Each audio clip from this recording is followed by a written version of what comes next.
Notizia tutt'altro che bella per i concorrenti del GF VIP, costretti ad aver subito un provvedimento da parte degli autori del programma. C'è stata infatti una violazione del regolamento e a leggere il messaggio della produzione sono stati Antonio Medugno e Miriana Trevisan. Ovviamente grossa delusione da parte dei vipponi, che dovranno comunque cambiare registro se vorranno evitare altre sanzioni in futuro. Il post puntata in diretta ha lasciato dunque degli strascichi non da poco. Nella serata del 14 febbraio, al GF VIP si è verificato un momento bellissimo tra Manuel Bortuzzo e Loulou Selassie. Durante quel confronto tanto atteso Manuel Bortuzzo ha detto alla sua fidanzata: "Non ce la facevo più senza di te, non vedo l'ora di poterti vivere fuori da qui.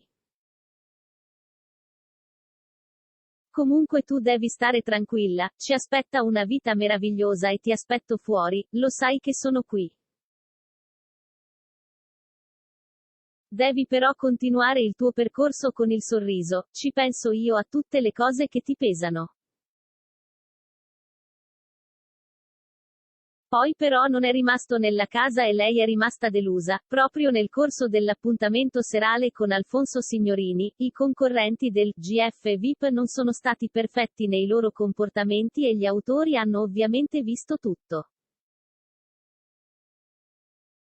Il giorno successivo hanno quindi stilato questo comunicato, che provoca indubbiamente dei disagi ai vipponi. Una punizione che riguarda tutti, quindi nessuno è escluso da questo provvedimento abbastanza duro. Andiamo a vedere dunque nel dettaglio cosa è stato annunciato ai GFini durante la giornata.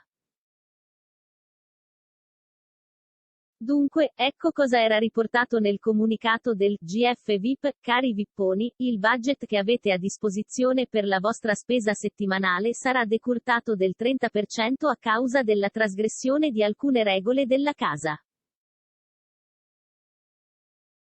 In particolar modo, per i freeze non rispettati durante la puntata di ieri sera.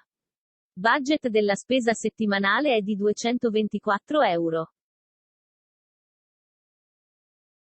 Quindi, una vera e propria beffa per i protagonisti del reality show di Signorini, che dovranno necessariamente consumare meno cibo del previsto a causa del mancato rispetto del regolamento.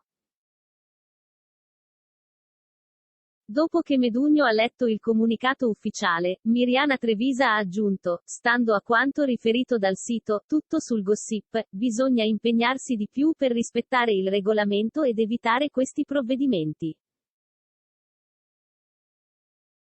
Dunque, nelle prossime puntate occorrerà fare maggiore attenzione per prevenire situazioni che poi possano danneggiare tutti gli altri compagni di avventura."